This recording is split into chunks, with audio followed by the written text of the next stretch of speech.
Il y a certainement mon film préféré qui est le Chantons sous la pluie, qui est vraiment un film de grand spectacle, tant dans sa Panavision que son Technicolor et les chorégraphies et la musique. C'était Bébert et l'omnibus qui m'avait fasciné parce que j'étais un enfant et cet enfant qui faisait un peu les 400 coups m'avait vraiment donné, c'était la magie du cinéma, c'est la première fois que ça m'a vraiment atteint. C'est un film qui représente le patrimoine parce que c'est la Dolce Vita. Voilà. Sûrement, mon premier film, c'était Les Rapaces d'Éric von Stroheim que j'ai vu à la Cinémathèque française dans une petite salle comme ça. Et je me suis dit, mais dans le cinéma, on peut avoir des tragédies aussi. Donc j'ai décidé de faire du cinéma. Voilà, c'est comme ça que ça a commencé.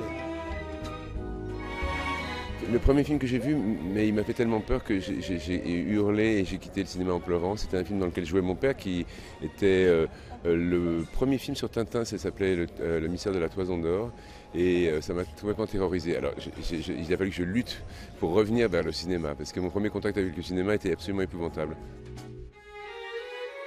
Je ne sais pas, Jeux interdits qui m'avait absolument bouleversée en passant par La Rose pourpre du Caire de Woody Allen, parce qu'il y avait ce passage entre la fiction et la réalité. Enfin. Yo creo que me sorprendieron mucho los hermanos Lumière, porque vi una especie de pequeños cortos que hacían sobre los oficios, ¿no? Les boulangers à la sortie de l'usine. Et j'étais fascinée de penser simplement que c'était la première fois que je voyais une espèce d'image qui pour moi était comme une naissance, non? Du cinéma.